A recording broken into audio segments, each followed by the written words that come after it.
অনুতপ্ত হয়ে যাও। তওবা কবুলের কিছু শর্ত আছে। এক নাম্বার শর্ত হচ্ছে acknowledgement. You have to acknowledge what you have committed. আপনি কি পাপ করছেন আগে ঘোষণা দেন।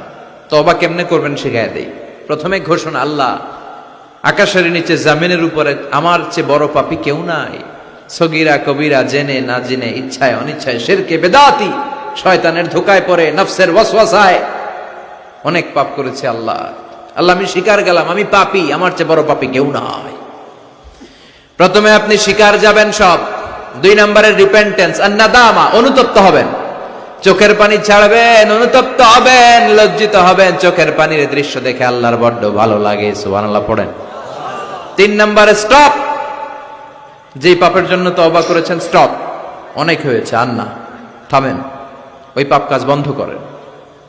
তিন নম্বরে to hate what you have done. আপনি যেই পাপ করেছেন এটা মন থেকে ঘৃণা করেন।